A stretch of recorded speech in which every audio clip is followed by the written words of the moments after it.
Starlink ఇప్పుడు కీలకమైనటువంటి అడుగులు వేస్తోంది. ఏదైతే మొన్ననే ప్రపంచమంతా గూడా ఈ సెల్ టవర్లు పీకేసేసి కంప్లీట్ శాటిలైట్ సిగ్నల్స్ ఇవ్వాలని అదనుకుంది. అయితే దాంట్లో మొనోపోలీకి ప్రపంచ దేశాలు అంగీకరిస్తాయా? ఎందుకు అంటే ఇప్పుడు మోనోపోలీ ఎట్లుంటదో అమెరికా ట్రంప్ వ్యవహార శైలి చూసాక, రష్యా విషయంలో బైడెన్ టైంలో స్విఫ్ట్ విధానాన్నే తీసేసి అంటే అన్ని దేశాలు ఒకళ్ళకొకళ్ళు మనీ ట్రాన్స్‌ఫర్ కోసం పెట్టే విధానాన్ని తీసేసి, డాలర్‌లనే ఫ్రీజ్ చేశాక ఇక అమెరికా మీద నమ్మకం కోల్పోయారు. అమెరికా మీద నమ్మకం ఎప్పుడైతే కోల్పోయారో స్టార్‌లింక్ మీద నమ్మకం కూడా కోల్పోయారు. ఇప్పుడు వాళ్ళ కోసం అని చెప్పేసి మన సర్వీసెస్ అన్ని ఆపేసి వాళ్ళకిచ్చామంటే గనక మనం, రేపొద్దున మన మీద పెత్తనం చేస్తారు వాళ్ళు.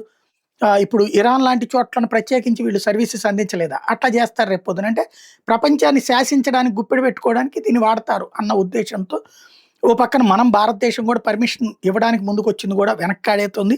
ఇప్పటికి రెండో వైపున ఇరాన్ అలాంటి దాన్నే నిలుపు చేసి ఆపి చూపెట్టింది.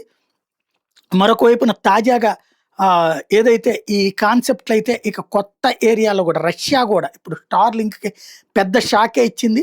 త పెంటగాన్ వాళ్ళ రహస్య డాక్యుమెంట్ల ప్రకారం స్టార్‌లింక్‌కి ప్రత్యామ్నాయం స్టార్‌లింక్ వాళ్ళు సర్వీసెస్‌ని కూడా జామ్ చేసేటటువంటి టెక్నాలజీని ఎప్పుడో సెటరైట్ చేసి పెట్టింది. స్టార్‌లింక్ శాటిలైట్ ఇంటర్నెట్ కి సంబంధించినటువంటి దాన్ని జామ్ చేసేటటువంటి సిస్టమ్‌ని రష్యా కనుక్కుంది. దాన్నే ఇరాన్‌కి ఇచ్చింది. ఆ ఇరాన్ దాన్ని వాడటం ద్వారానే ఇప్పుడు ఇంత చేసినా కూడా స్టార్‌లింక్ సర్వీసెస్ అందకుండా చేసి అక్కడ ఉన్నటువంటి ఉద్యమకారులు చంపడంలో కీలక పాత్ర పోషించింది అన్నటువంటిది అమెరికన్ పెంటగాన్ నివేదిక చెప్తోంది.